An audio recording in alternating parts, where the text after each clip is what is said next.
Yes. No, I can, ma'am. okay, I can take a gift Yes. because, If it's under a certain value. it says There's that. no such no, there's no such thing as value. That's Exactly. There's no, and also there's no, that is something your agency people told you, and it's a good idea, but that's not right for the test. It doesn't say anywhere about, a value. So what it says, okay, receiving gifts. 10F, counselors understand the challenge of accepting gifts from clients and recognize that in some cultures, small gifts are tokens of respect and gratitude.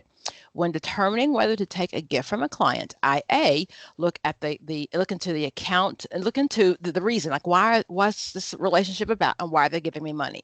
Okay, I'm looking at their motivation for giving me the gift, my motivation for taking the gift, and my motivation for wanting to either accept or decline.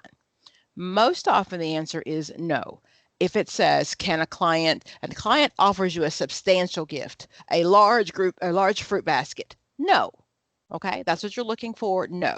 However, if it says in their cultural background, your client is blank, Hispanic, your client is blank. In their cultural background, they give everyone a gift at, Hanukkah. So if it's based on their cultural beliefs, then yes, you're going to give them a gift. You're going to accept the gift. Okay, so that's what I say when I really look at those. They want to know exactly what it says, not what your supervisor said, not what somebody in your group said. And those are great things to know for real life. The only thing I think you'll carry with you outside of this test is the code of ethics. Okay, and that's you need to know that. That is going to save your life. If you get subpoenaed to court, and it's your license, not your supervisors, not your friends. It is yours, and that's what they'll take if you don't follow that code. Okay, so let's see here. Bartering. Bartering is when I work for chickens. Can I do that?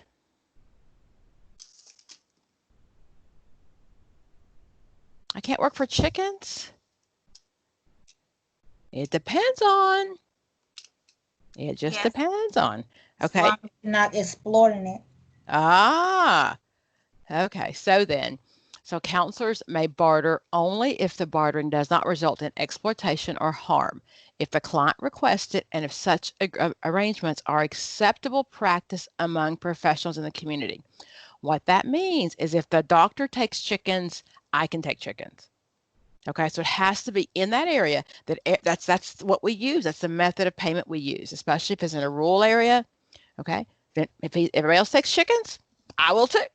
Okay, so again, consider the cultural implications. And culture, remember, doesn't always necessarily mean my skin color. It could be the culture of the county. That in this county, very rural, the farmers are used to paying with eggs and things like that. How do I put your microphone on? Is it me? If you can't hear me, that's probably your mic. Everybody else can hear me? Yes? yes. Okay, so I'm going to go back. I'm going to share my screen just for a minute, my first screen, so you can see what to do. Okay, I'm going to just switch screens. You might have to say hit audio. Okay, I was going to say, so if you see the more options button, if you click on that, it'll usually hit audio and video settings. If you're having any trouble, then that'll tell you what your audio and video is looking like. Okay. Okay. So that's something you want to do. One of the other things I just want to share with everybody, I'll go back in a minute, go back to this screen. Okay, we'll go back to this screen. Okay, so back to this screen. One of the things is I work from home, and I've worked from home for most of my career. So a lot of you, yes, we see your message. Yep. So one of the things that I want you to make sure is that, did you hear me speak, Shar? I guess you didn't.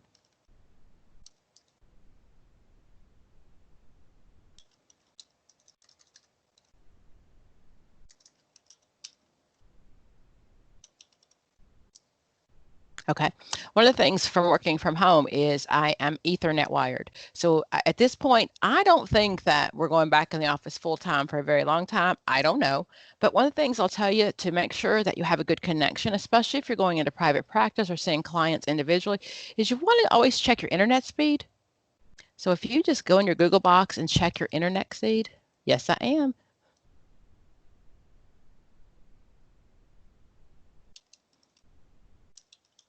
If you check your internet speed, just put it in your box. That's going to let you know before you get on.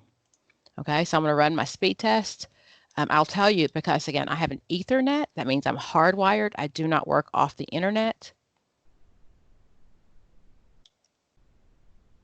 I'm sorry, I do not work off my Wi-Fi. I work off the internet. If you have Wi-Fi in your house, you have a box somewhere. So what you do is you really just go run a plug to your box, and that will give you a really great internet speed. You don't want to have to be in a situation where a client is telling you something really serious or crying, and then your computer starts to buffer. You do not want that. So especially if you're looking at getting into your own practice, or most of my people that are getting their license, that's what their plan is for down the road. You want your internet speed to be about 7, really, okay? And I'm at like 300. So I bought. Thank you, Crystal. So I live in an area where it has really fast Wi-Fi, where it has really fast internet, and then I also just bought like a $3 cord. Plug it in near there. At first, I had to run the cord from like all the way downstairs, all the way up, just because I didn't have room up here. But when they came in and installed the cable this time, I asked them to put the box close. Okay, and that gives you that internet speed, and that's what you want if you're going to run a private practice or work from home. Okay. So back to my code of ethics. Crystal, thank you. Okay, so then let's go back. I just want to cover a couple of things and we'll do some questions. So yeah, you guys can sleep with your clients after how many years?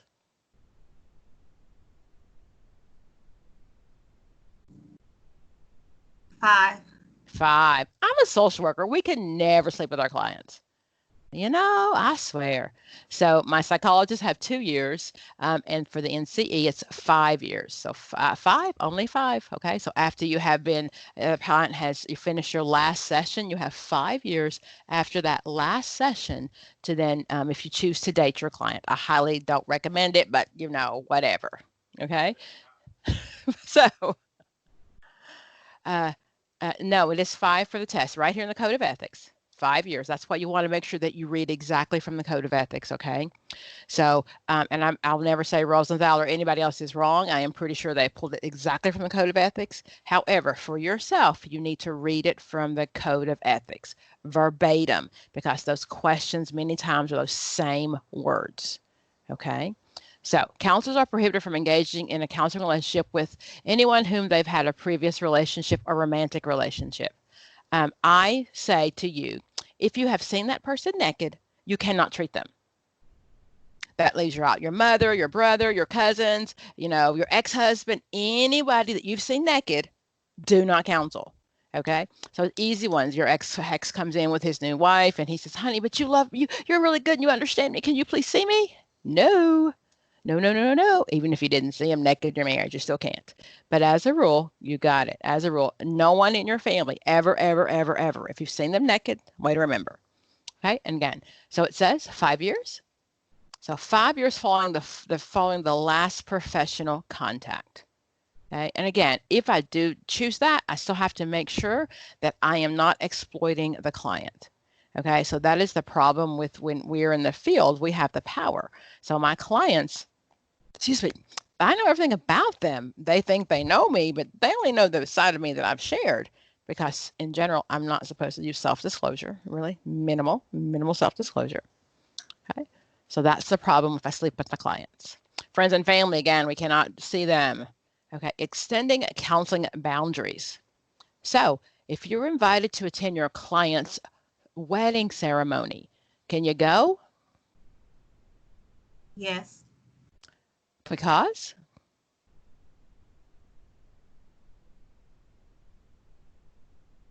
Be brave. I'm not going to bite. I swear. Okay, so counselors consider the task and benefits of extending current counseling relationships beyond conventional parameters. Examples: weddings, commitment ceremonies, etc. In extending these boundaries, counselors should take into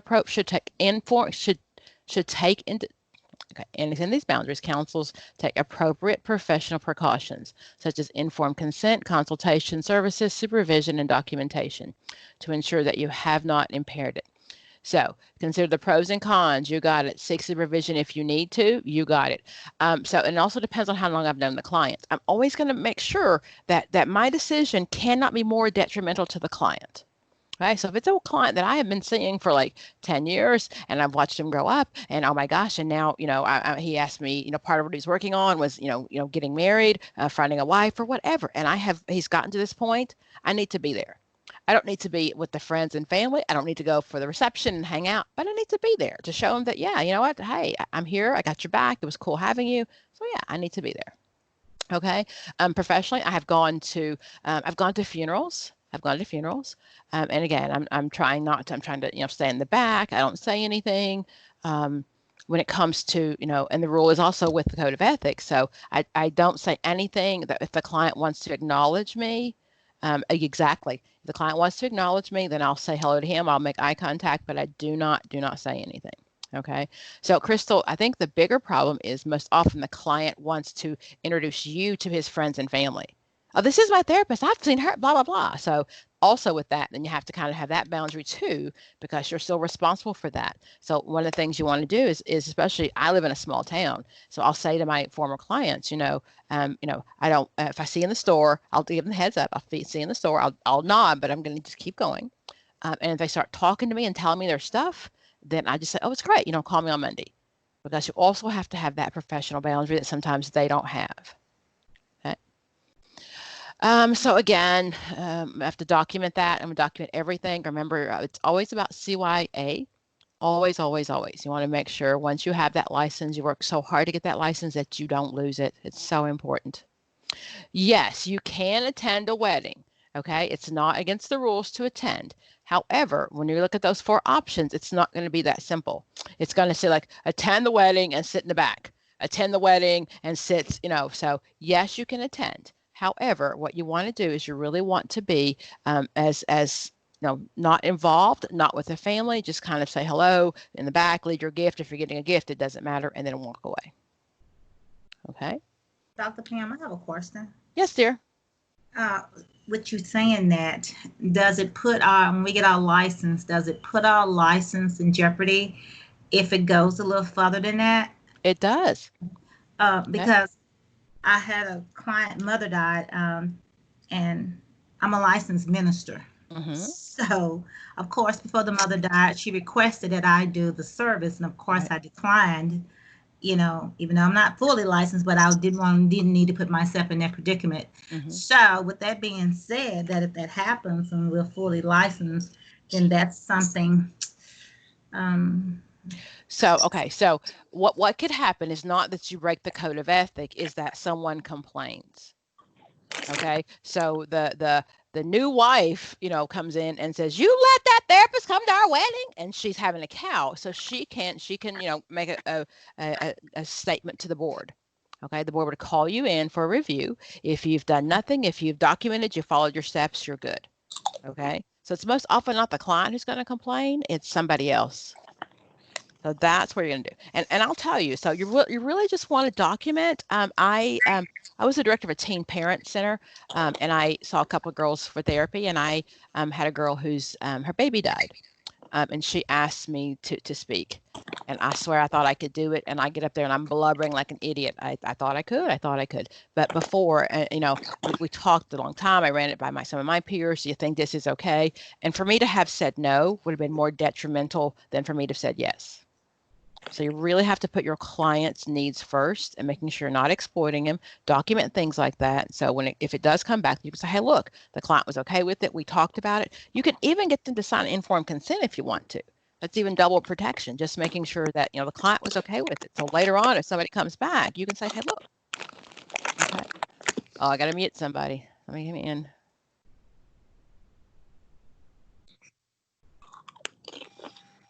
Yeah, I can hear chewing. The rules, if you come to group chewing, you have to share. Who is it? Let me just mute everybody, guys. Sorry. I'm only muting you now. If you're welcome to unmute yourself as we go along, okay? Especially if you want to speak. I do not mind.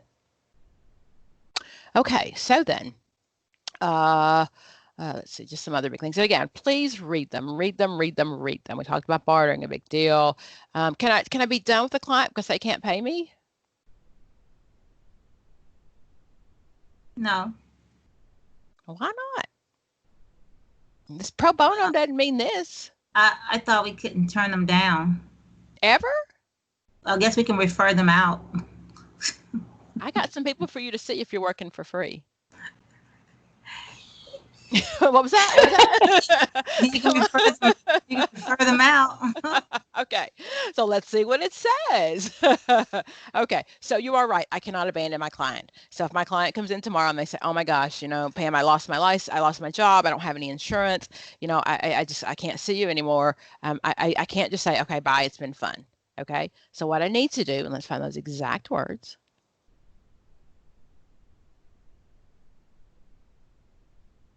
Okay, so I've established my fees, non-payment of fees. So if a counselor attends use collection agency, I have to tell them that in the beginning.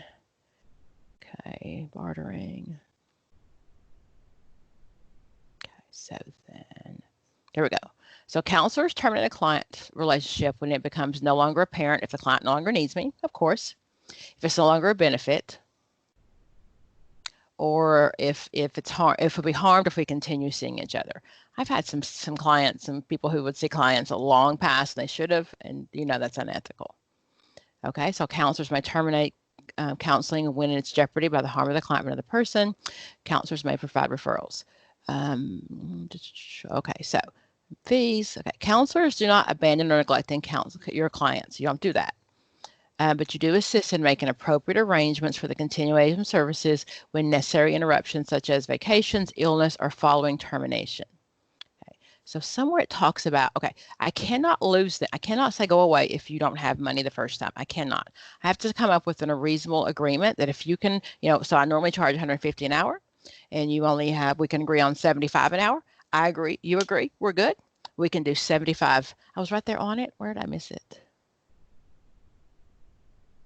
Let's make appropriate services or for clients. Things for clinical. I don't know. It's right there though somewhere. So right. I'll tell you what it says. You have to make sure go ahead, say again. Right above the A1110. A1110. A1110. So go back up. You was just reading right there on it. So go back. Well, A11C, that's where it said. I'm sorry. Okay, so counselors terminate a counseling relationship when it becomes reasonably apparent the client can no longer benefit. I get that one. Go back up. Okay. It's right there. Okay.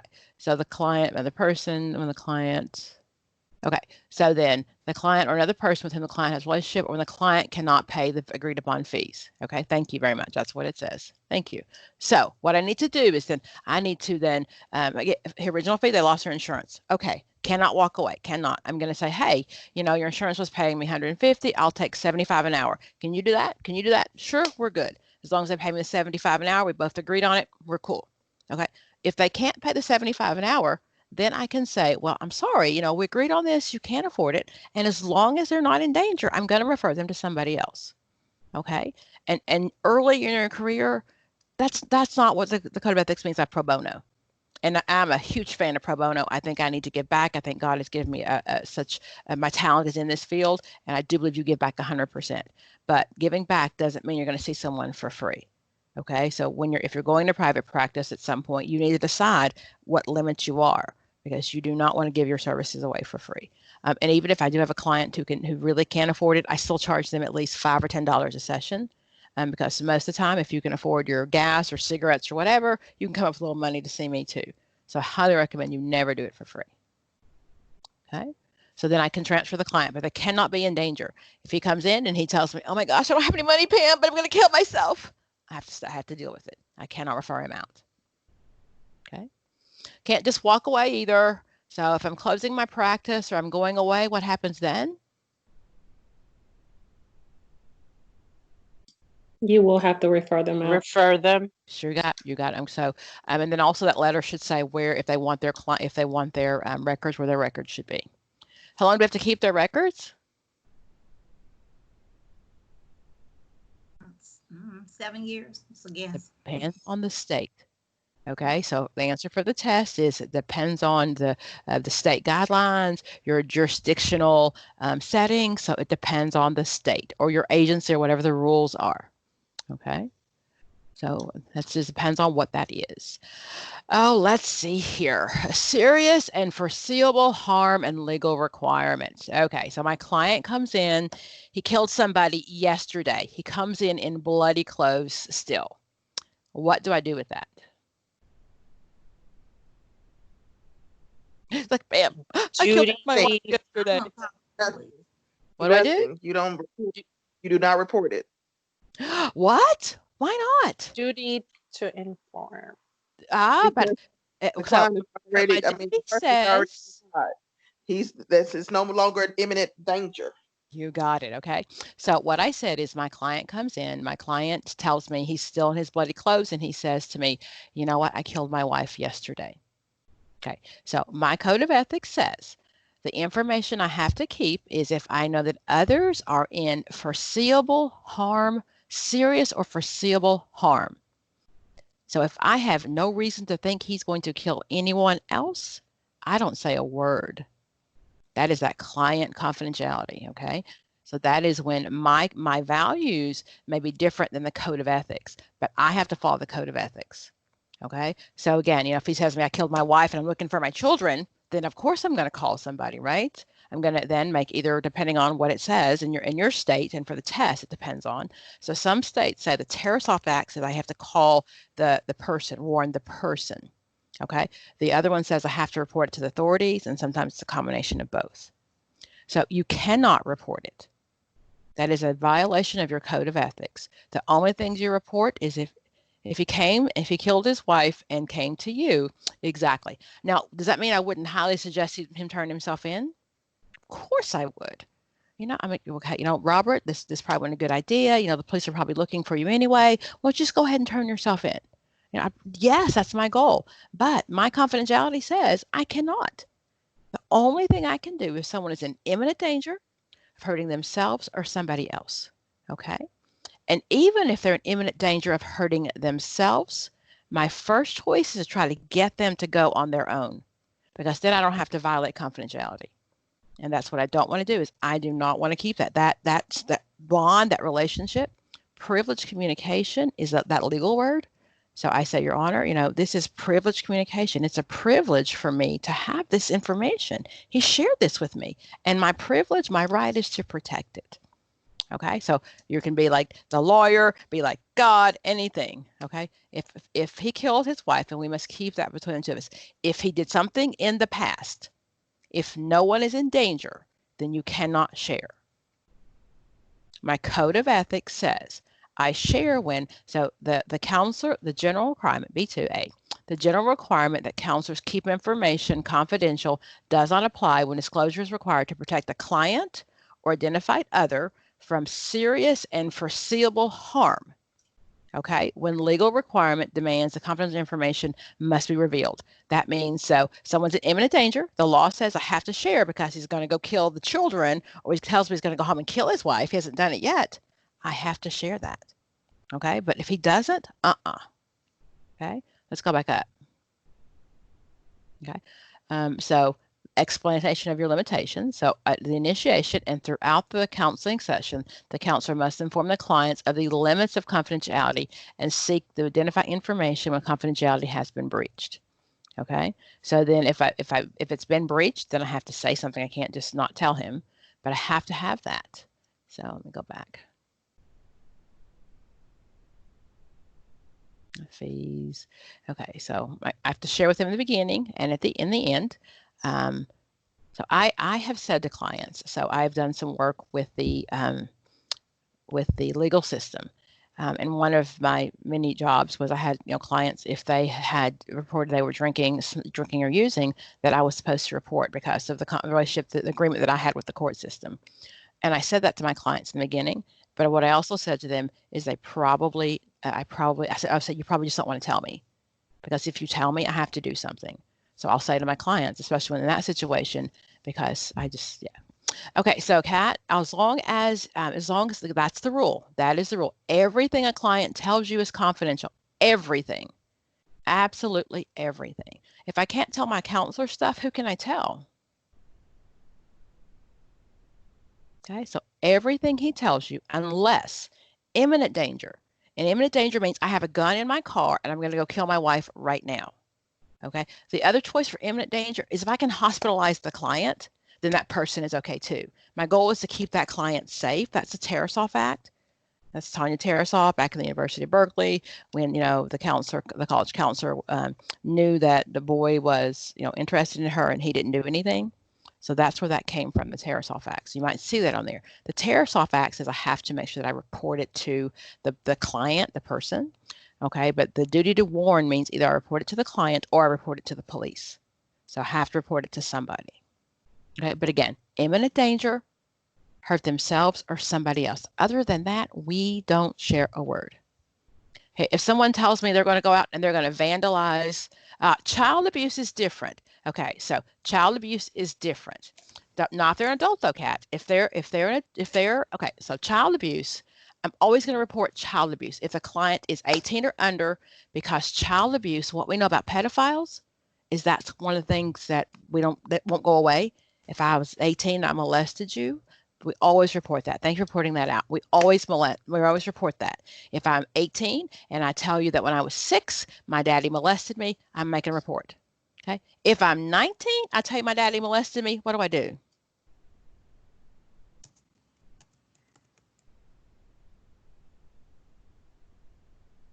If I'm 19, no. If I'm 19, I'm an adult. Exactly. I'm an adult. I'm going to encourage you to call the police, but I can't do a thing. Okay. No. So, Kat, you just need to read the Code of Ethics because that's where these things come from. And I'm promising you, on the test, there's so many issues about these ethical duties. So you need to make sure. Okay. You saw a lot of Tarasoff. Thank you. Tarasoff is duty to warn. And all this comes in the Code of Ethics. And I think if you didn't hear me before, you need to know these. And again, so some of the texts explain them. But I think to pass the test, you need to know them verbatim. You need to know what those words say. And that's for the real life too. This is the only part of the test I ever say you need to keep. Other stuff you can get rid of. Okay, so Tarasoff happened in California. So if you see that, it happened in Berkeley. Okay, it's a state mandate. The state mandates say that you protect the client. There's no state law that says I have to report. There's no state law that says that. Okay, it's a good idea that I report. If my neighbor comes over tonight now and he tells me, oh, by the way, I shot my wife yesterday, I'm gonna call the police. Okay, this is not a counseling center, but there's no law. If I don't call the police, I won't get in trouble. That's just what we should do as people. Okay, but no, there's no law that says I need to report that.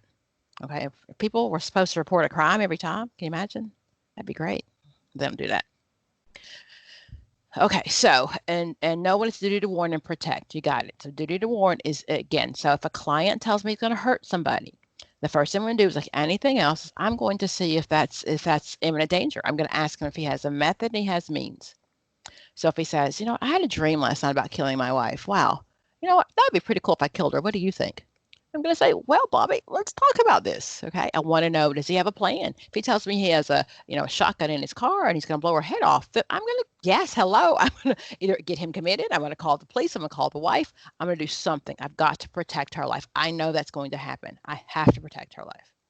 Same thing. He leaves and he says, I'm going to kill myself. Life's been awful. I've got a gun in my car.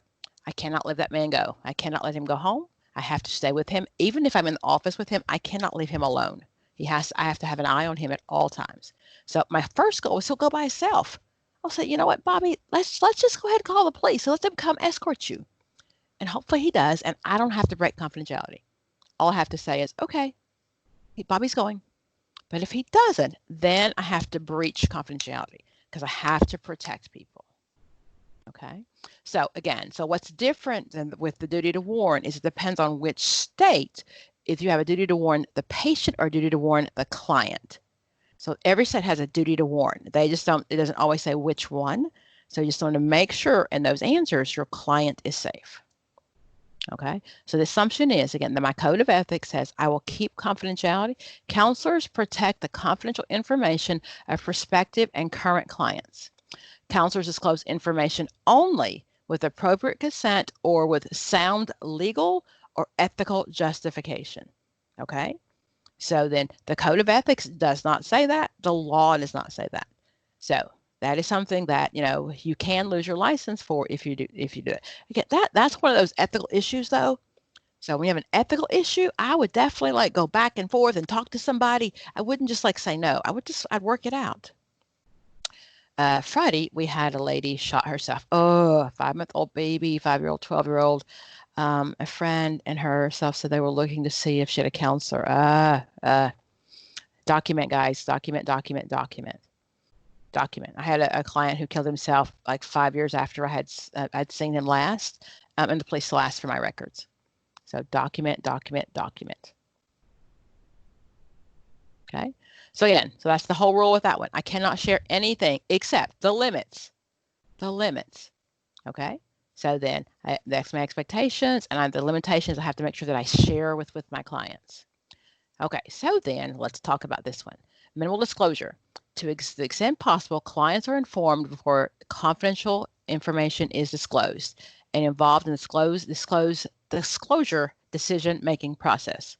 When circumstances require the disclosure of the confidential information, such as essential information, is revealed. So if I have to disclose, okay, then I'm going to try to make sure that the client is aware of it. However, if I have a court order and the client says no, what do I do?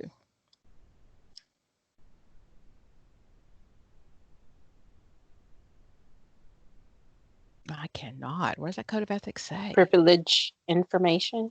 Ah, okay, let's see here. That's up here somewhere too.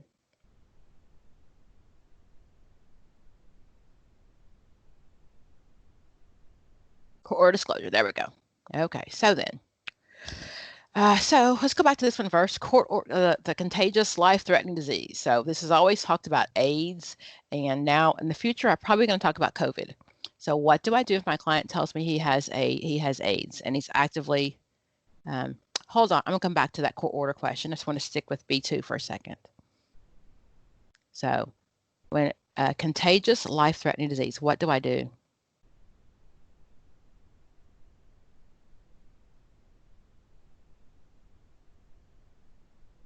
I adhere to the state laws.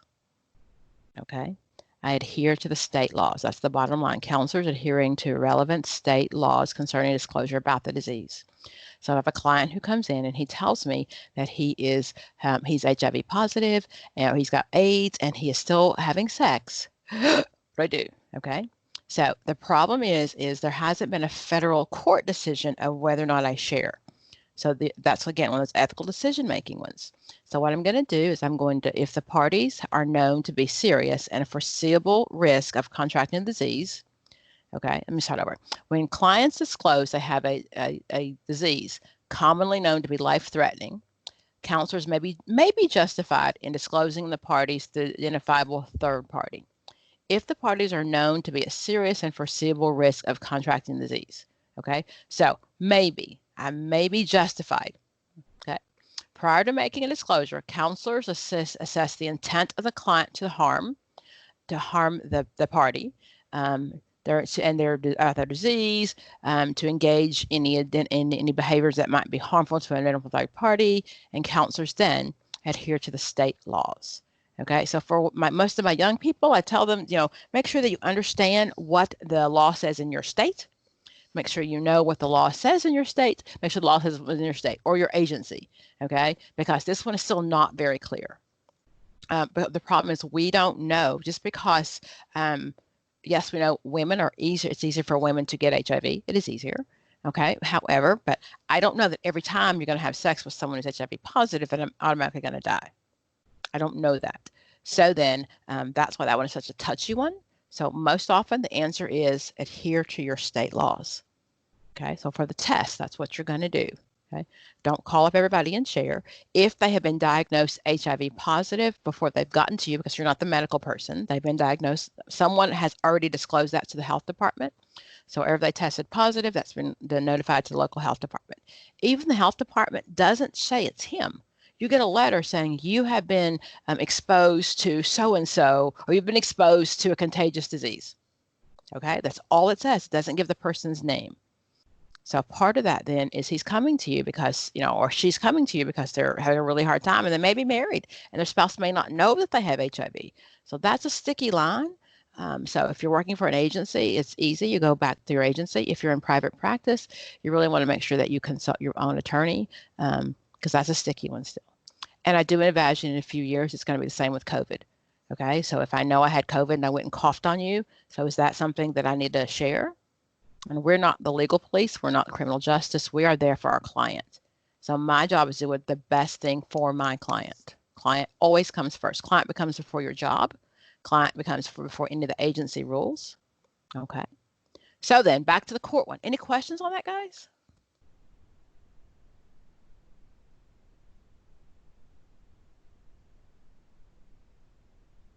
Okay.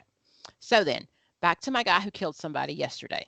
Okay. So it's now 6 months later and I have been subpoenaed to court.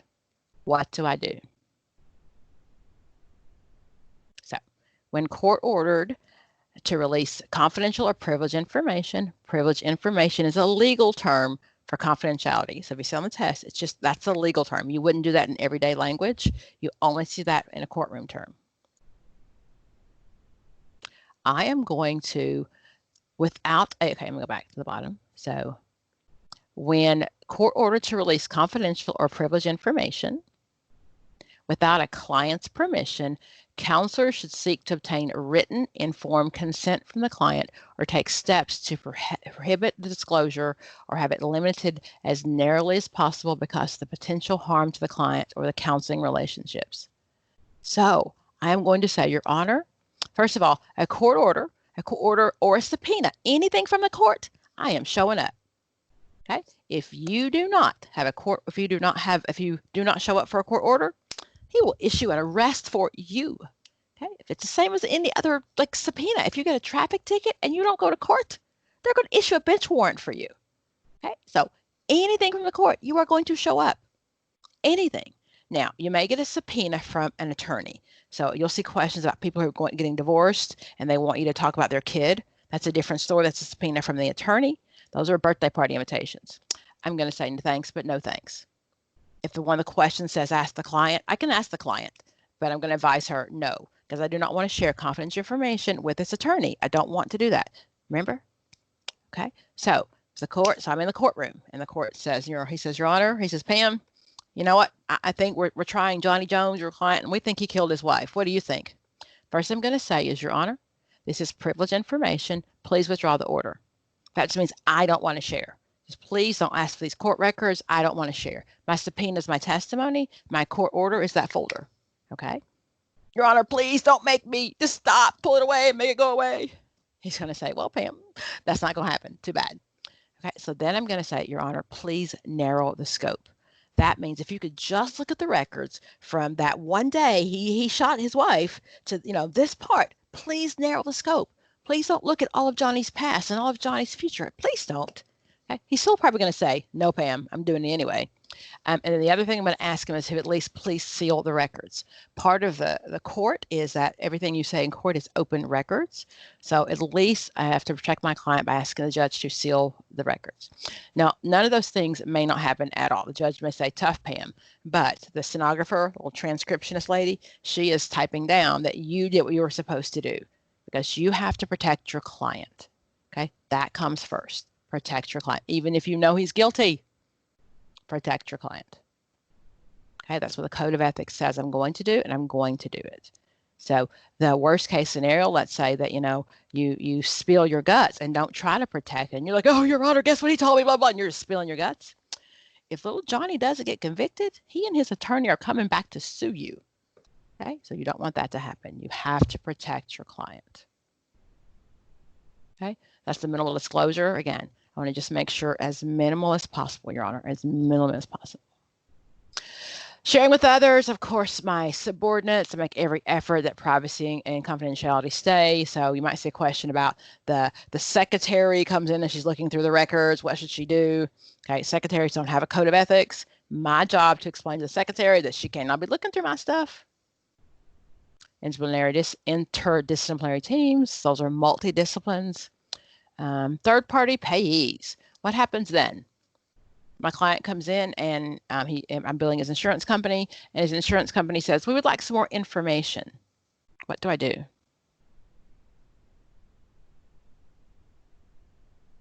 Just blab away? I'm going to check with my client first. So all of us, when we go to the doctor's office, if you have insurance, the doctor says you sign this release, and it says that this is giving us the right to bill your insurance. When they bill your insurance is getting it's an ICD-10 code. It's your medical issue. They're getting that. Can't hear me? Did I mute myself? Can anybody else not hear or see me?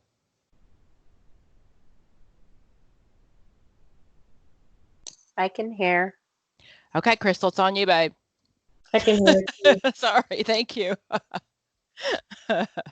Thank you. Okay, so then when I go to the doctor then he bills my insurance, and he sees my, it's an ICD-10 code, and the ICD-10 code says, yes, I have a cold, an infection, whatever. He's going to send it out to my insurance company to pay for it. Now, if insurance comes back and asks for more information, one of the things that my doctor should do is probably call me and ask me. Most often our medical doctors don't do that, but you need to do that. Okay, so if your client comes in and you've already built off the insurance, and they come back in and they say, you know what, we would like to see the face sheet, or it says that your client was raped 3 years ago and you're trying to get sessions for depression. Can you explain to me what's going on? I'm going to run that by my client before I do anything. Okay, she may not know what her insurance company to know. That's her choice, and if she chooses to pay me cash, that's fine. But you know, if it's definitely down, you know, to her choice. The client, they want to know about you being raped a few years ago. Okay. The test asks, if you saw a coworker doing the wrong thing, what should you do? Tell the supervisor or talk to them. You go to your client, your peer first. Peer first. That's just what we do. The assumption is my peer doesn't know any better. I'm going to educate him. So if it says that you've gone to him already and he still continues, or I've seen a question that, you know, one of your peers is living with clients and you've talked to him once already and you see him again with somebody else, that point, I don't even think go to your supervisor was on that question. I think it was reporting to the board. So you want to watch those scenarios to see where it is. If it says you're working in an agency, then that's when you'll go to the people. But if private practice, the assumption is that then you're going to report to the board yourself. Okay. For the test, you are the best counselor ever. Just know that. Okay. So the assumption is if you've made it this far, you are really the best counselor ever. So when it comes to referring, you're only really going to refer if it's way out of your scope. And we'll talk about that there. But if you're a rural counselor and it's out of your scope, tough. You just have to figure it out. So if the question says you're a rural counselor and a client comes to you and they have an eating disorder that you've never treated an eating disorder before, then it's your job to then find consultation, supervision, any of those things to treat this client. Okay. But in the rural setting, the assumption is there's nobody else out there to treat them but you. So if it doesn't say that, then you can refer if it's out of your scope of practice. But it really is, you're very rarely going to refer out. Okay. So it's most often, again, if you've seen them naked, relative, family member, you refer those out. And then if it's out of your scope, and it clearly states, you know, you're in a city or something like that, you're going to refer them out. Okay, but other than that, you are the best one ever. This is the code of ethics. That's all I'm going over is the code of ethics. And they're all in here. Okay, so I'm just going through, I'm picking out bits and pieces.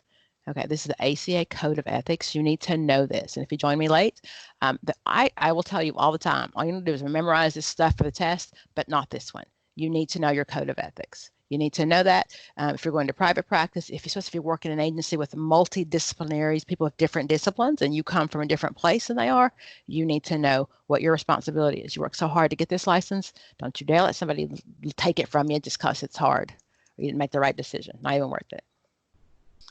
One of the biggest issues, and for the test, the biggest is the breach of confidentiality. That's the largest violation of the Code of Ethics, because many times people just we don't take time to make sure they've signed the release in a small area. You're going to many times, the counselor next door, you're going to talk about it. The drug and counselor one is different.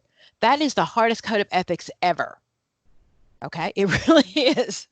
And the rationale behind that is because that's the NADAC. And the behind that one is because many of our substance abusers are really like former users. So our counselors are former users. Their Code of Ethics like 17 pages long. Oh my gosh. So yes. And if you're taking that one too, you got to know it. But this one is different. It is different. Okay. Okay. So informed consent. Make sure that you know that the client really has to know. They just you can't give them a sheet of paper. Informed consent means that they are going to understand it. That comes from the past, the years of, we had the syphilis study where, we gave men syphilis and they had signed the release, but they couldn't read. Okay, so you have to make sure, the test will say, make sure they understand. Don't just hand it to them and let them sign it. They have to fully understand. Okay, let's talk about this one. Information, counselors, counseling plans. If I'm going over anything that you want me to stop, please just say so. Okay. The primary responsibility of the counselor is to respect and promote the welfare of the client. My client comes first. If the question says that you're working at an agency and the agency doesn't, often I'll see a question there's a couple about a lesbian couple.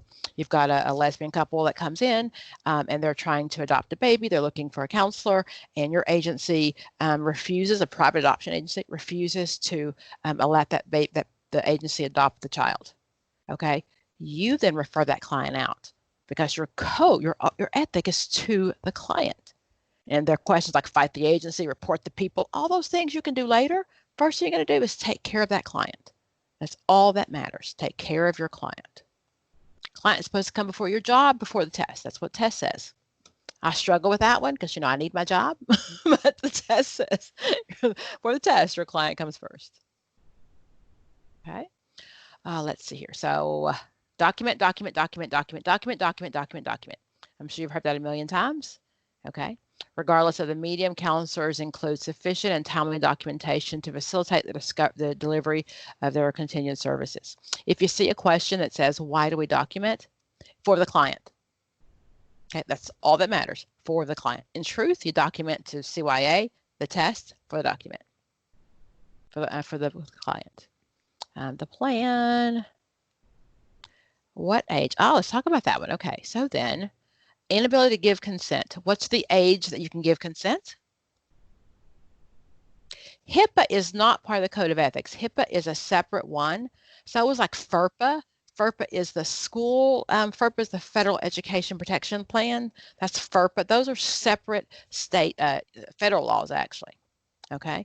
So then, on the test, so it doesn't give an age for the Code of Ethics. Those are state issues, but they're not going to challenge you on that. You're not going to see a test that says, Johnny is 16, can he be there? You're really not going to see that. So they're not, because that's a state thing. It matters statewide. And we're looking at a national test. So they're really not going to ask you a state question. Okay. So my state, it's 14. It depends on there, but you won't see that kind of question on there. What you might see, though, is over here, it talks about the inability to give consent. So let me back it up. Cultural sensitivity, there's a whole stuff on that. We'll talk about it later, but you've got to know your cultures. So when counseling minors, incapacitated adults, or other persons unable to give voluntary consent, counselors seek the assent of clients. So if you are seeing a family and, the family's together, that family has given consent, and little 17-year-old Susie, Susie's teacher says, is it okay if you could tell what happened with Susie in counseling? And her parents say yes, that's consent, but they're her legal guardians. However, I need to get assent, okay, assent from her. Okay. I am in, when it comes to code of ethics, I am in the counseling relationship, section A right now. Okay, so that's where assent and consent is in. So the code of ethics is not going to talk about the minors because that's a state law. Ethics are how we practice our business. Laws are laws that then the laws govern the laws. So the code of ethics doesn't cover the law. Does that make sense? The assumption is the law. So the code of ethics is not going to address legal issues. The code of ethics is only going to address ethical issues. So, for example, it is not illegal for me to sleep with a client. It is not illegal. I won't go to jail for that, but it's unethical. I could lose my license. Okay, so between the ethics and the laws and the code of ethics, then somewhere the assumption is I know how to make the decisions. Okay, so can I repeat that? Yes, so under A2D,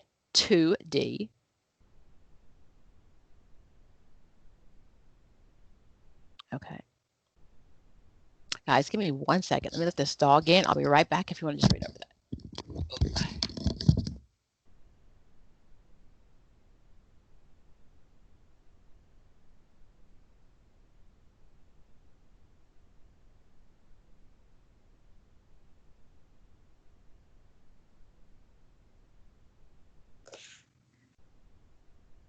So is this part under the professional orientation and ethical practice? Does anyone know? Yes. Oh, okay, great. Thank you. Mm-hmm. Oh, they had a large portion then. I think, what, 29? No, I think it has changed. Well, hold on. Let me look. Give me 1 second.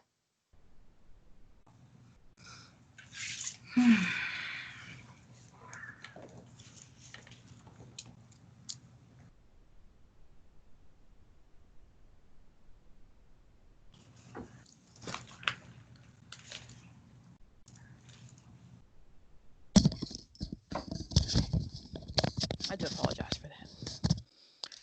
Okay. Pam, she just asked the question. ahead. She just asked the question as far as this is part of the ethics section. Isn't it 29 questions? I couldn't remember. Oh, I know it's changed. no. If you want to go to the website and pull it up, I really don't off the top of my head, but Okay. it's a lot. It's huge. Okay. And I think these are the hardest. Anybody else agree? Because you'll get those ethical situations where you have to figure out what to do. So you have to know the code of ethics to figure out what to do. So I think they're really tough. The theorists and things I think you can learn, these you have to like really figure out. Anybody disagree? Okay.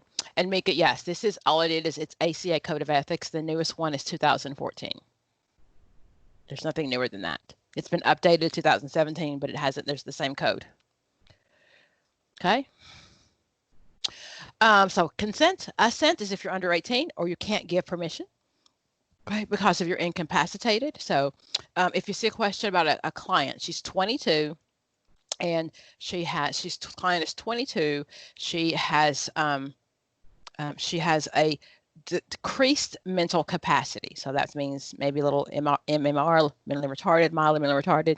And she reports to you that in her group home, her counselor is molesting her. What do you do? She's 22. She's got limited capacity. Still kind of encourage her to report it. Yes, exactly. She can report it herself. Okay, as long as if a question says that she has a parental guardian or someone is her legal guardian, then if it doesn't say that, then she's still considered an adult.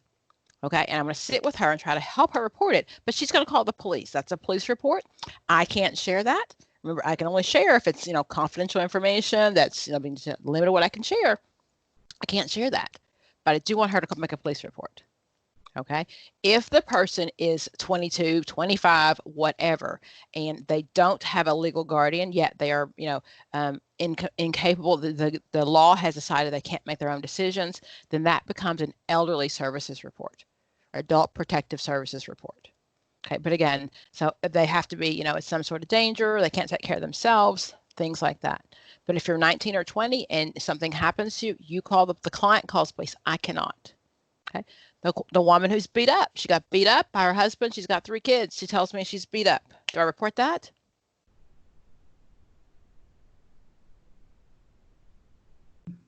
No. She still has to call herself, right? She does. She does. And as much as I want to and tell her, please, honey.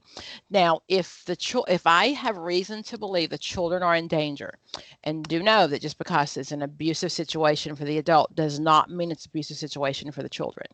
But if in the question it says anything where the children are being abused, then I report that's child abuse. Okay.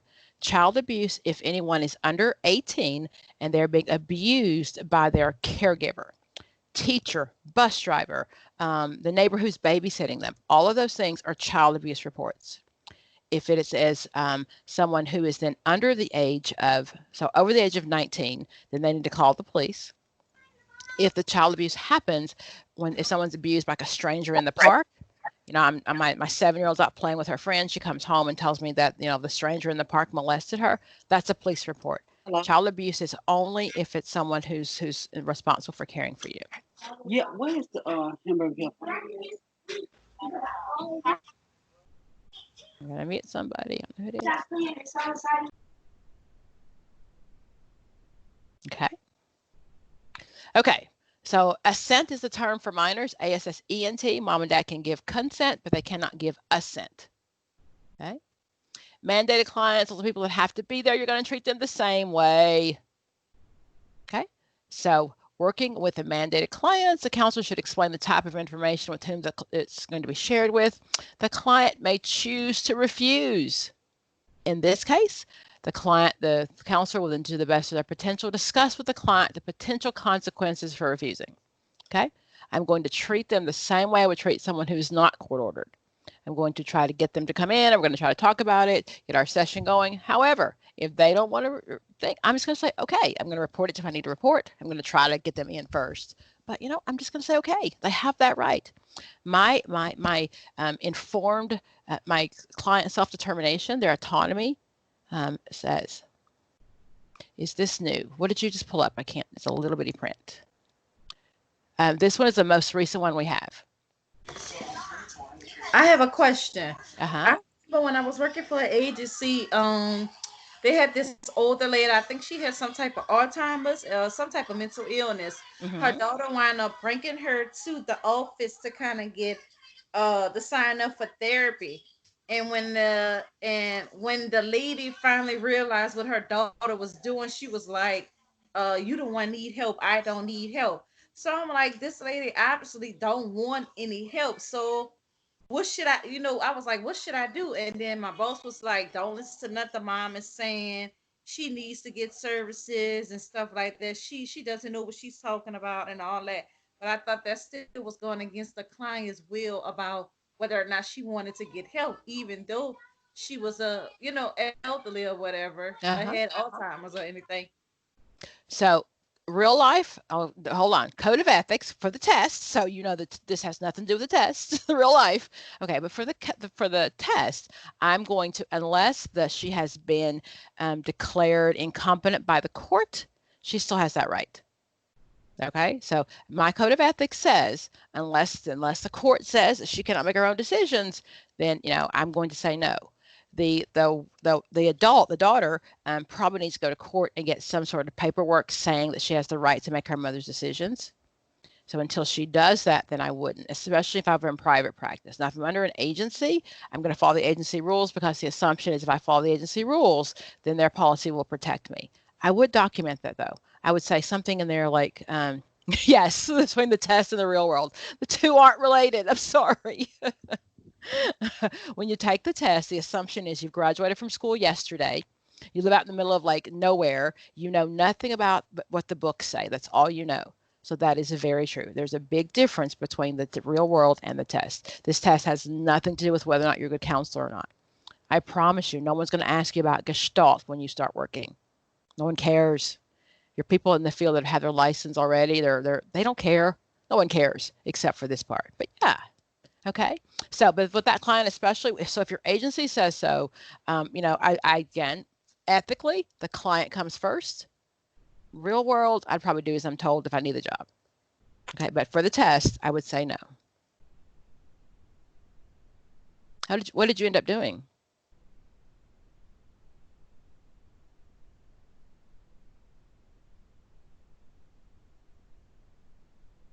Unmute yourself. Just tell me, what'd you end up doing?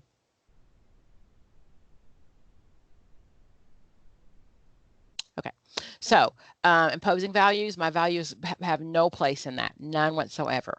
Okay, so my values and my code of ethics are totally different. My values are checked at the door when I go to work, and I follow my code of ethics. Okay, so if I have a client who comes to me and she says that she wants to have an abortion, my code of ethics, my values have no place in that. That is her choice, her decision, autonomy, client right to make self-determination. All of those things come into place. Okay, so I'm going to be there for my client. That is my job. That's up there clearly stated. My goal is to make sure that my client's needs are met. That is my job. Okay. And if you're in a place where you find that your personal values are coming way into play into your code of ethics, then maybe either in the wrong field or the wrong agency. Okay. Let's see here. Again, no sexual relationship, 5 years, talked about that. The boundaries, multiple clients. There, let me go back down. Come on. Okay. C talks about your competence level. Okay. Counselors practice only within their boundary of their competence-based education, training, supervisions, etc. Keep up with that.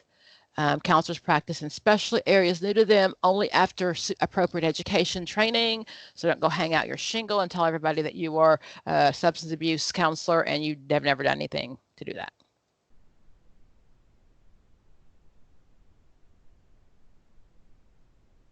This is the records. We talked about that before. It says something about in accordance with federal and state laws. So whatever the laws are, those are the laws you're going to follow when it comes to records. I didn't cover this one. Client records. Do the clients have a right to their records? Yeah. Always? No, not when it's going to hurt them. Oh, a little more specific than that for the test? You're right. You're right. The test is a little more than that. It says, if I think the client is going to misunderstand, then I have to make sure that I explain it to them. And if I think he's in danger, then I have the right to hold part or all of the records. Let's see here. Where is it?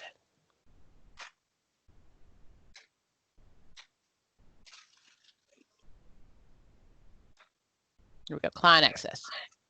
Counselors may provide reasonable access to records. Let me back up. Who owns the records? Me or the client?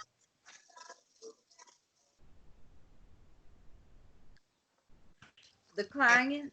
Those are my records. He can have a copy, but those are mine. Okay.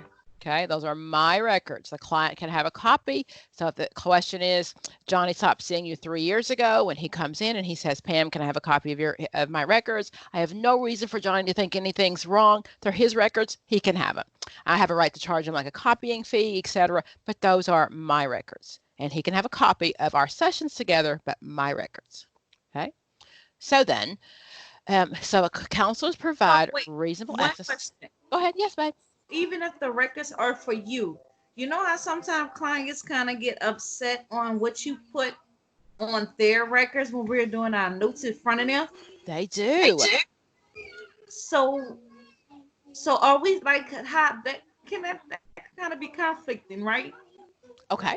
So then you're supposed to document that as well. Yes, you are if it didn't document. So then sometimes you'll see a question about, can I amend the records?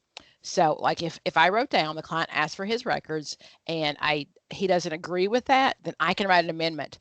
Client discussed with therapist that these records were not true, would like this to be amended. So I can amend it. I can't go back and take it out, but I can amend it.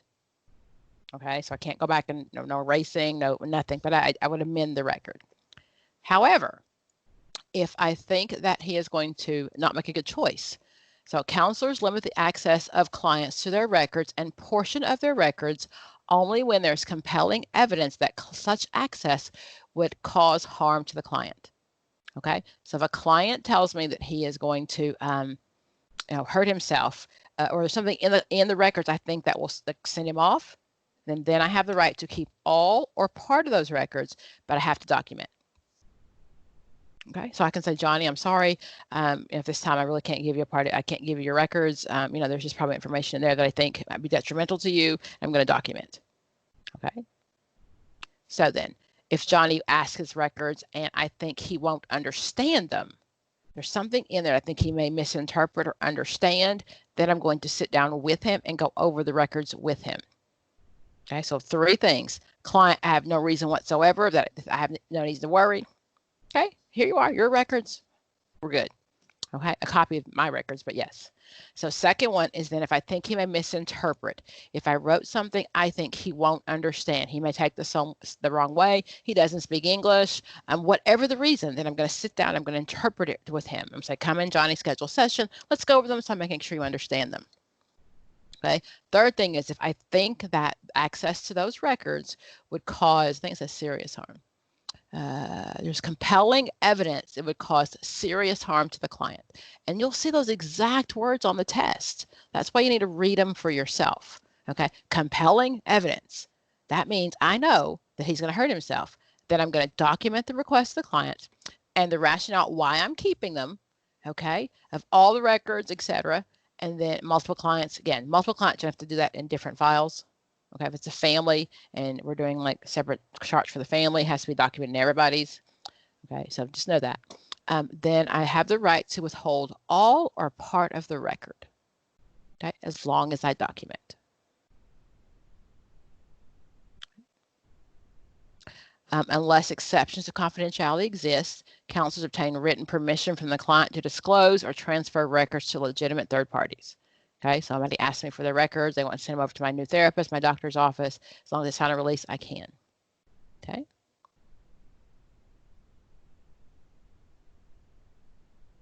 You have to keep your CEUs, keep your licensure up. It doesn't say in here how many hours you need. That's a legal issue, not an ethical issue. You asked me about this one before, impairment. So if I think that one of my colleagues is impaired, let me back up. So if I'm impaired, if I say, hey, you know what, wow, my husband just died and I've been drinking too much, then I need to do something. If I'm impaired, then I'm going to monitor myself for my impairment. I'm going to refrain from offering or providing professional services if I'm impaired. I'm going to seek assistance when the problem reaches the level of professional impairment. So if it begins to interfere with my client relationship, because my clients come first, if it interferes with that, then I'm going to make sure that I have seek some supervision, seek some things because I'm having issues. Okay, I can assist colleagues or supervisors in recognizing their own professional impairment and provide consultation and assistance when warranted with colleagues or supervisors, etc. Okay, and I would intervene as appropriate to prevent imminent harm to clients. So I think I'm incapacitated. My coworker shows up to work drunk, and he's trying to see clients. I'm going to go to him first. I'm going to say, hey, wait a minute, this is what's going on. I think you should go home, etc. Okay. If I die, if I leave, then I have to make sure that there's a custodian for my records. I can advertise as long as it's got my right credentials on there. It's okay if I advertise. Can I get testimonials?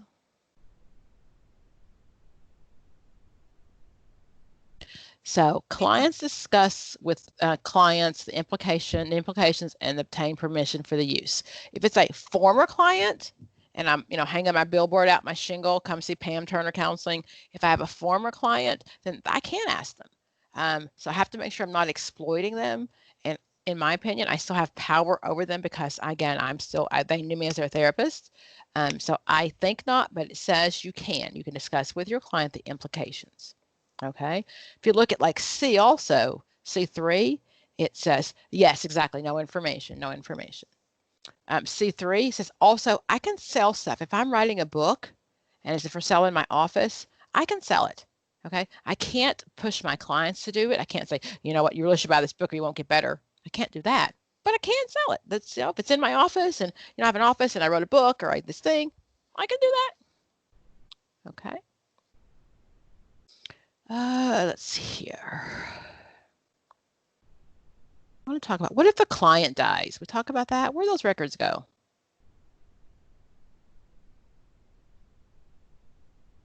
You always see on TV, on, Law and Order, they come knock on the doors, a therapist, and she says, I can't share. What do I do if my client dies? Depends on the state law. Let's see what it says.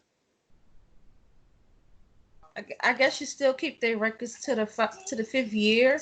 It really, well, the year does, the year is determined by your state, right? Okay. Correct.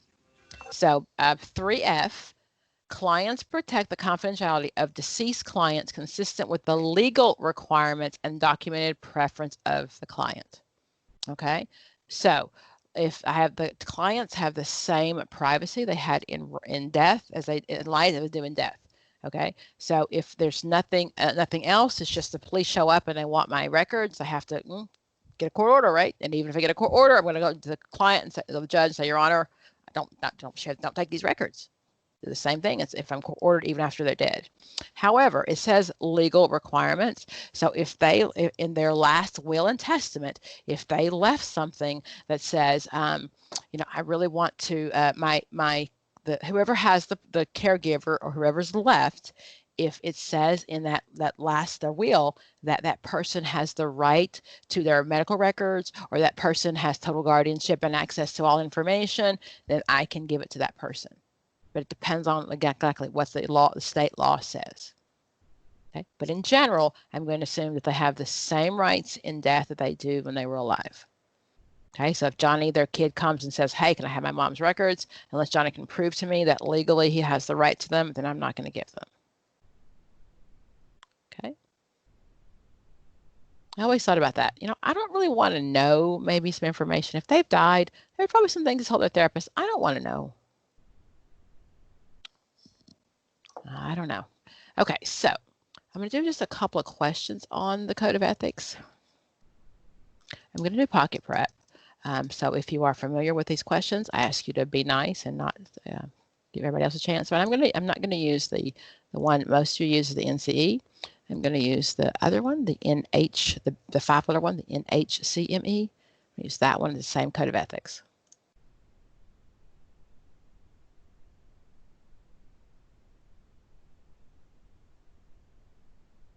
And if you haven't done this before when you're studying, you can always narrow it down.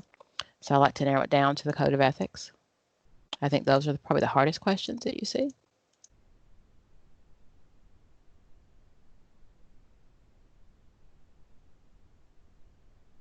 Okay, so chime in for me.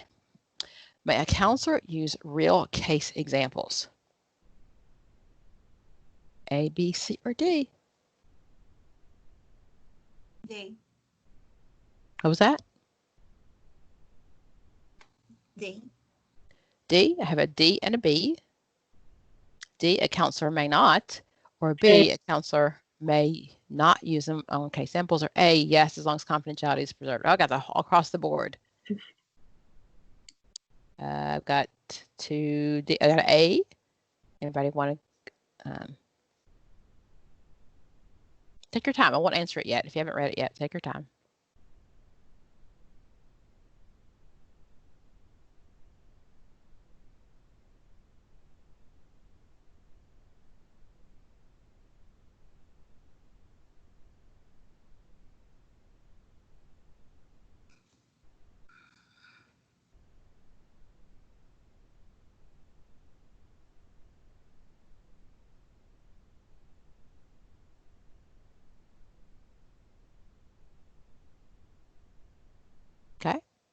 So as long as confidentiality is preserved. With you, often I will tell you stories about, clients I've seen and things that have happened. I'm perfectly in my ethics of doing that, as long as I don't tell you anything about the client. Okay. So, and I personally, I think that, I don't know if I'm a college professor. So I hope when you look back at your college years, what made it more engaging is when your professor shared real life things, especially when you're in college, like, like, oh my gosh, really? I can do this. So I think it helps personally. I think if you hear real life cases. But I can do that as long as I don't share any demographic information. Okay.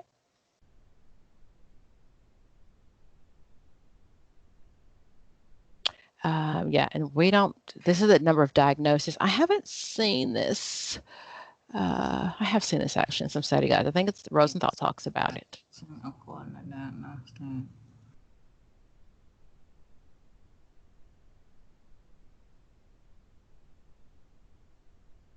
Yeah. Okay. Explanation. It is from Rosenthal. Okay, so 3 digits. Okay, 1, 2, 3, 1, 2, 1, 2, 3, and then your 0.82. Okay. 3 primary digits. So you would need to know that for the test. And again, it tells you where it's from. Why is it not acceptable? Thank you. You have seen that on the test. Crystal said she has seen that. Thank you, Crystal. Why is it not acceptable to make clients friends on social network platforms?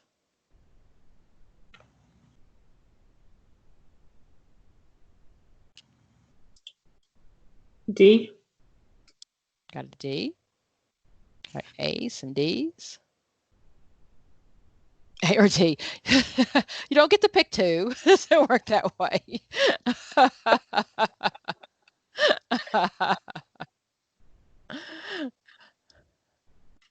Okay. Okay, it violates boundaries.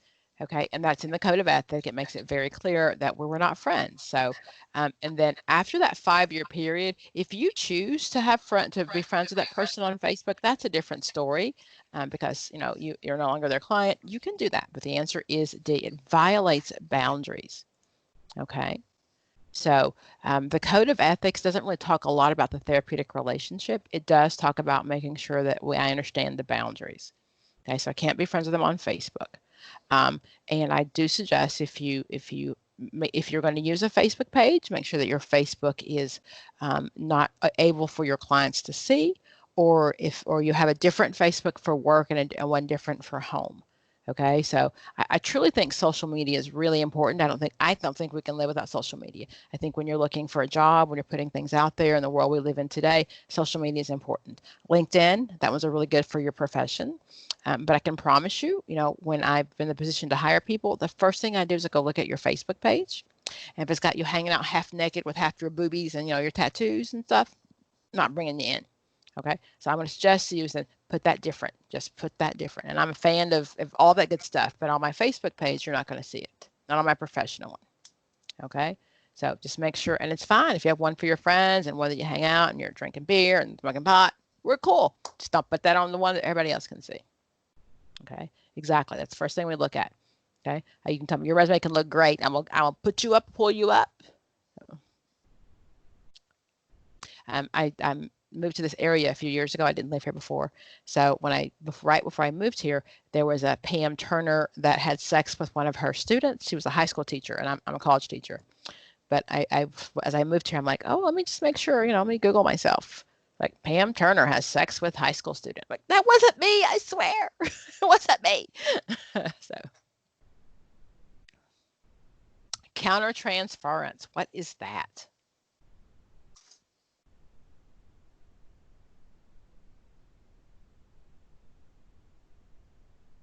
Countertransference, good or bad?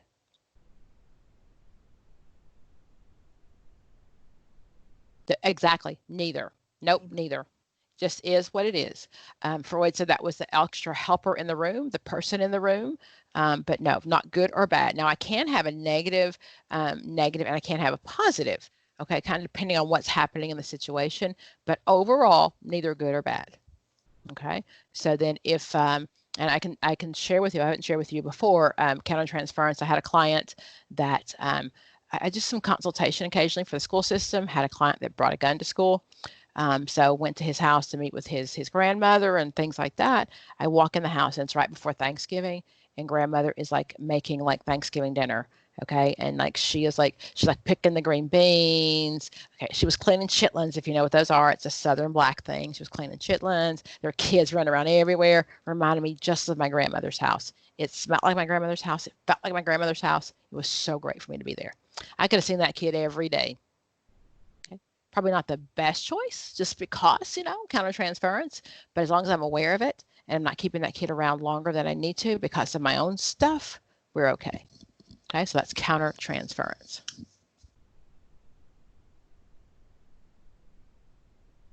Can I follow my clients online?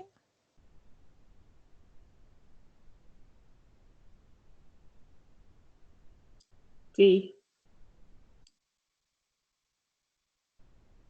Got it. I cannot. Okay, so I do know that I have people who work in situations where they have to identify people. So part of that is if you're working with a situation many times in a prison setting or hospital setting where you have to identify people, they do use Facebook to identify people. That's a different story than when it's our situation where I just want to know more about my client. I've worked in a criminal justice setting where probation officers would go look on their Facebook, and if they saw that a client was like doing something on their Facebook, they would arrest them. We don't do that. Nope.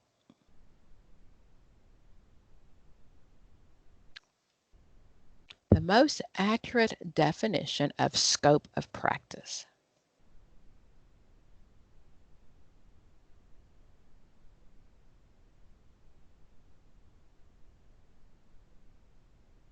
C. Got it. That's my scope of practice, what I'm good at, what I've been trained at. Good. And it's out of my scope of practice. As long as I am not in a rural setting, then I can refer that client out. The Tarasoff warning.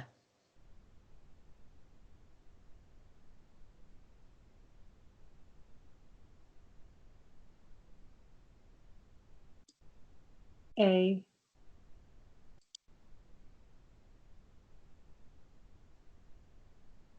Okay. That is my Tarasoff warning. Okay.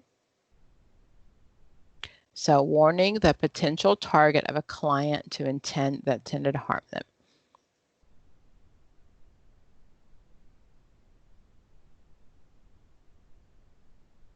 Okay. So the Tarasoff warning said that I have to warn the potential target. So that's a description of the Tarasoff Act, the Tarasoff case. The duty to warn came from the Tarasoff case. The duty to warn says I have to do something. It doesn't necessarily say I have to warn the client.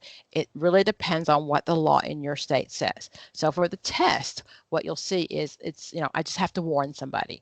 I have to make sure somebody knows.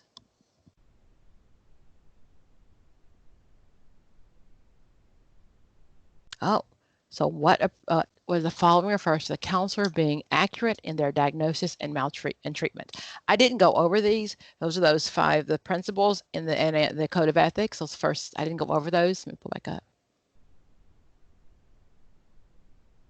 Is it possible that we need to know the state law before we take our test? You do not. You do not. You're going to assume that it's it's a national one. So that's what I'll say. Adhere to your local jurisdiction.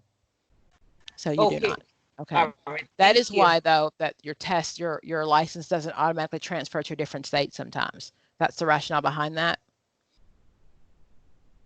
Those are the principles. Autonomy, we're going to make sure the client has the right to make their own decisions. Non-malfeasance, that just means I'm not going to do any harm. I'm not going to hurt my clients. Benefice, that means I'm looking for the good of the individual as well as society. Justice, that is fairness, equitable. That's I'm making sure that things are equitable for all of society. That's my code of ethics. Fidelity, that means I'm going to be truth in all of my commitments. I'm going to keep my word. And fidelity means faithful. Okay. And then veracity, dealing truthfully with the individual and the counselor. So if I say I'm going to do this, I'm going to do this. So those are your principles. Okay, I didn't go over those. So that's the principles of the Code of Ethics. So what was that one? I'm sorry, I had lots of answers. Accurate. I'm a counselor being accurate.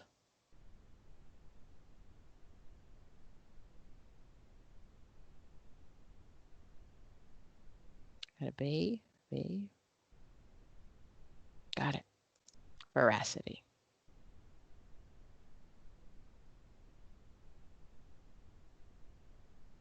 FERPA. We didn't discuss this. I kind of alluded to it, but I did not discuss it in detail. What is FERPA?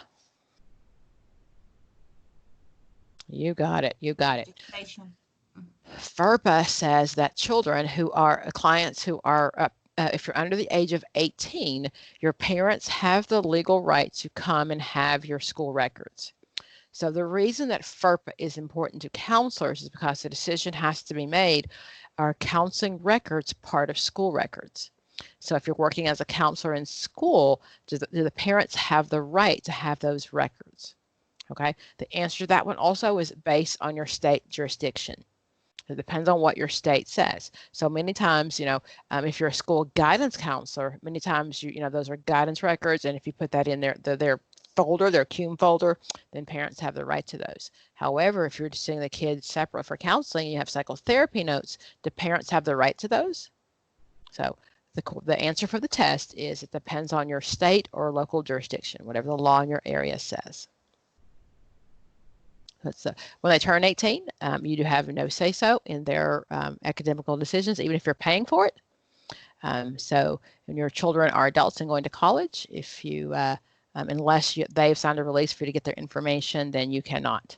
I told my kids if they didn't sign the release, I wasn't signing the check. So up to you, but that's what it says. And they try to go in and change their passcode and stuff. Like I didn't know the hit words. Where were you born? What's your dog's name? Please.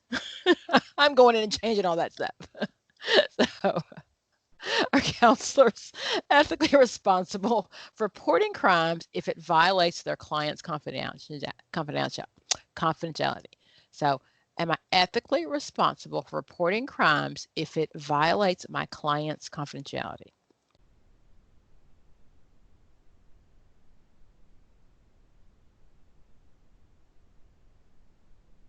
Okay. So the law varies from jurisdiction to jurisdiction. Judged from the purely ethical standpoint, counselors are not ethically responsible for reporting a crime if it violates a client's confidentiality. The ethics of confidentiality and the rights of the client would be considered the most important. Okay, so.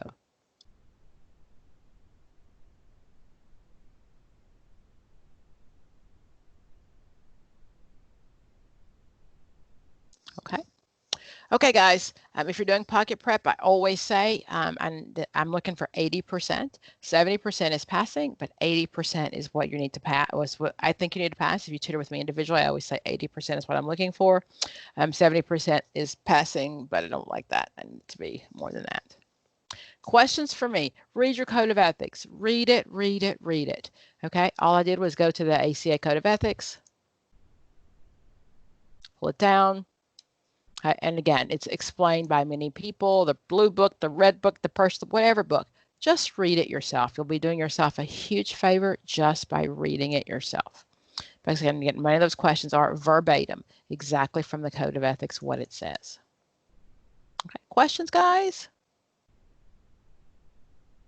The pocket prep you just pulled up, that's the one we should download. So the only reason I did this one is because most everybody else has the NCE, and you've probably seen the questions. Oh, so I tried. Yes, I try not to do that when you're paying me. I'm not going to do the same thing you can do at home. Okay. So yes, Peter, yes, the score has gone up. Okay, so we were looking at between March and July 1st, we were looking at 84s, we were good. Now it depends on your state. I'm seeing between 85 and 95, depending on your state. Okay, but yes, it has gone up. It's gone back to where it should have been. The test has been normed. Thought they would give us some more time. I really did. I was hoping they would with COVID thing because we really didn't have any testing in there in that period. but it has gone up. But so yeah, so I use this one. I do tutor everybody, so I tutor like all across the board. So you'll see I own like most of them, but I don't recommend that you buy them. The NCE is the one that everybody uses. I like that one. I just didn't want to test you on information you've seen already. Okay, and the code of ethics for both of these do not change. The exact same code of ethics. Okay, you want to make sure you're using the latest one also. I'm going to reset that progress on that one. You also want to make sure you use any updates that you've seen. Okay. Okay, guys, it's been a pleasure. I mentioned this before. I always think you should learn this, memorize this. Yeah, it's a bummer. Yes, you can. The difference between the 5-letter one and the NC, you get vignettes. So you get vignettes. It's very, very high in diagnostic material. I don't always recommend that when it comes to like Gestalt. You have to know Gestalt in and out. You don't have to know that for the NCE, but for the NCHME, you do. The diagnostic criteria is a lot higher.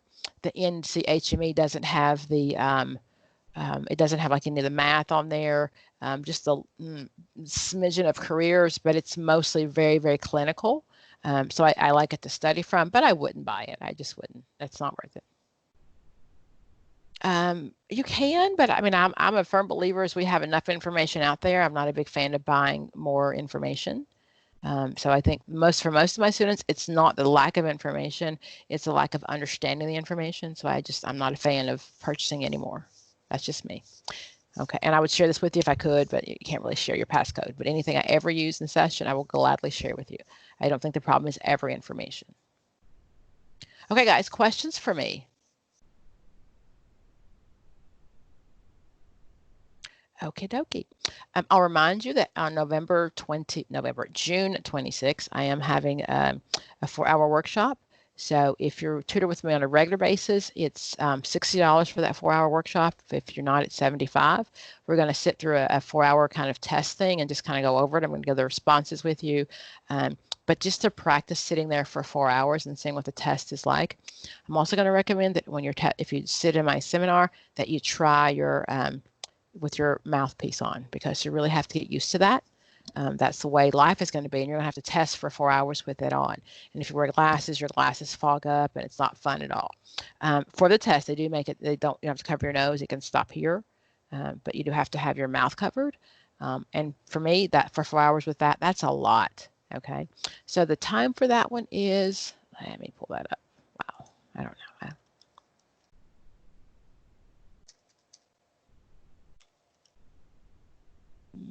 That's on my Facebook page. Hold on. If you're not following me on my Facebook page or on YouTube, I always have free videos out there. This one goes up in about a month. That's what I do. So after we're about a month from now, this will actually be on Facebook. Let's see here. It is. I have 2 dates. Oh, it's under announcements, I'm sure.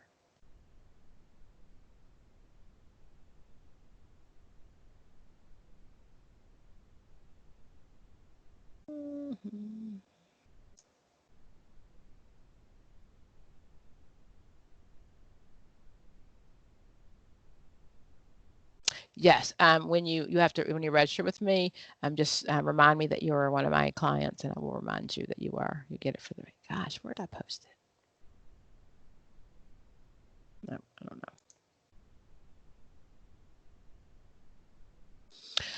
It is from, I think it's from 9 to 12 on Saturday. That Saturday. It's one in August and one on the Saturday. And the first one is from 9 to 12 in the morning, and the second one is in the afternoon. The August 1st is in the afternoon. It's from like 12 to 1. I'll go back and I'll put it in the chat box if you want to come back in later. And remember, I'm going to stop recording now. So this video will also be here.